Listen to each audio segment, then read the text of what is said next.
Hello everyone, welcome to class series, and in this video we're gonna be learning the short summary of the poem The Farmer's Wife. The poem Farmer's Wife by Volga begins with the lamentation of the farmer's wife who laments over the death of her husband. However, in her lamentation, it is clear that more than mourning over the death of her husband, she expresses her grief over the hopelessness of the situation.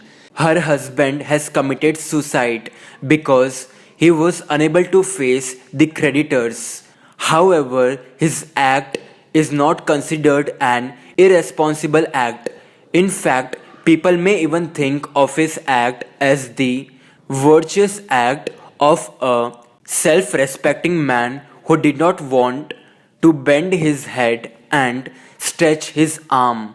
But the woman points out that by committing suicide, he has left the woman behind to bend her head and stretch her hands, as she has to continue to live, at least for the sake of her 4 children. The woman ironically adds that bending head and stretching the arm pose no problem to her, as she has always done that, as women are always pushed to the low level. But she cannot understand how her husband, who had always asserted his right over her simply by virtue of being a man, could drink poison and get released from the worldly bonds in a cowardly way. The woman, in her questioning of his act, implies that his irresponsible act has poisoned her very existence. She suggests that when living was worse than death, embracing death was a selfish and even cruel act on the part of the man, as he had no thought for the family that he left behind. The woman is shocked that the man who could kick and bully her with the claim of superiority over her could give her the final death blow by committing suicide. At this point, the woman compares the hardships she suffered in the family over the years and the problem of the cotton crop being destroyed that year. She points out that the pain she had undergone was for a longer period of time, but she had withstood it. The problem of the cotton crop, as she says, it but yesterday's. The juxtaposition of the two problems is done to show that men buckle under pressure more easily than women. Men are self-centered too, and when they take recourse to escapism, they don't give any thought to what would happen to their family. They are not worried over the future of their children either. Hence, it becomes double jeopardy for the woman. On the one hand, she has to come with terms with the death of her husband.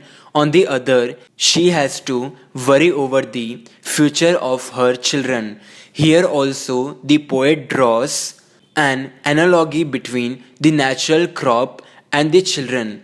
The woman points out that when the crop failed, her husband committed suicide. If she were to do the same thing, her children wouldn't have a bright future. She adds that she is not prepared to allow the harvest of her womb to perish. She cannot leave her children helpless like the worm-eaten cotton pods in the wind. The woman rightly points out that meeting one's end is over in a moment. It's not a long struggle, but the struggle in life for life to sustain and continue is a long struggle full of perils. For this, one needs a brave heart. Only the one with a firm heart will analyze the difficult situation with questions like, "What of this?" or "Why is this?"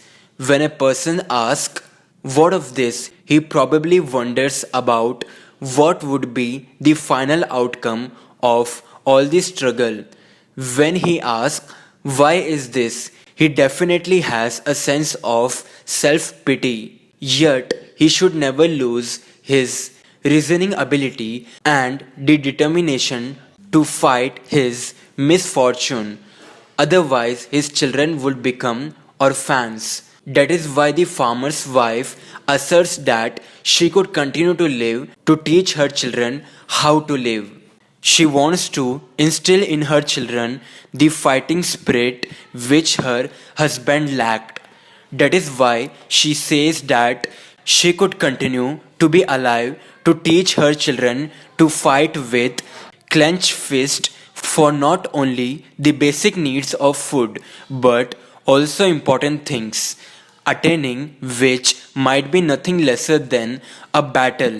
For this, she pledges to embrace life and not death, though life would present a long and painful struggle. Thus, this poem is a tribute paid to the dauntless spirit of the woman and pled to the weak hearted not to lose hope.